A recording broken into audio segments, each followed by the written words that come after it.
ভাবো, তুমি ইতিহাসের সবচেয়ে ভয়ঙ্কর জাহাজ দুর্ঘটনা থেকে বেঁচে ফিরেছ। সবাই তোমাকে ল্যাকি বলার কথা, কিন্তু তোমার নিজের দেশই যদি তোমাকে কাপুরুষ বলে। আজকের গল্প একজন মানুষকে নিয়ে, যিনি আর MS টাইটানিক সিঙ্কিং থেকে বেঁচে ফিরেছিলেন, কিন্তু তার আসল দুঃস্বপ্ন শুরু হয়েছিল বেঁচে ফেরার পর। 10 এপ্রিল 1912 বিশ্বের সবচেয়ে বড় ও বিলাসবহুল জাহাজ আর MS টাইটানিক যাত্রা শুরু করল ইংল্যান্ড থেকে নিউ ইয়র্কের উদ্দেশ্যে। এই জাহাজে ছিল প্রায় 2200 জন যাত্রী, ধনী গরিব স্বপ্নবাজ সবাই।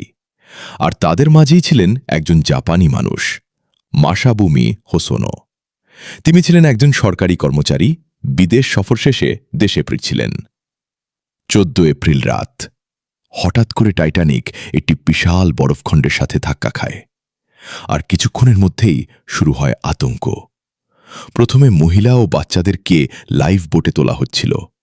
হোসোনো বুঝতে পারছিলেন এই জাহাজ আর বাঁচবে না।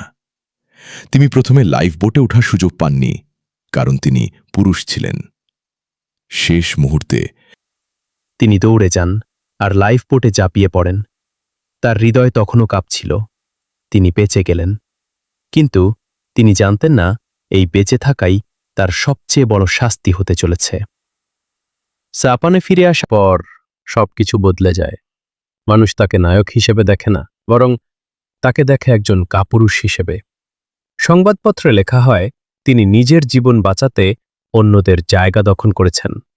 তাকে চাকরি থেকে বের করে দেওয়া হয়। রাস্তা দিয়ে হাঁটলেও মানুষ তাকে অপমান করত। তার পরিবারও লজ্জার মধ্যে পড়ে যায়। একজন মানুষ যিনি শুধু বাঁচতে চেয়েছিলেন, তিনি হয়ে গেলেন সম্মানহীন। আজ আমরা সহজেই বলি বেঁচে থাকাই সবচেয়ে গুরুত্বপূর্ণ, কিন্তু একসময় সম্মান ছিল জীবনের থেকেও বড়। মাসাবুমি হোসোনোর গল্প আমাদের শেখায় কখনো কখনো জীবন বাঁচানোই সবচেয়ে কঠিন সিদ্ধান্ত। আর সব সিদ্ধান্ত মানুষকে বাঁচায় না, কিছু সিদ্ধান্ত মানুষকে ধ্বংস করে দেয়।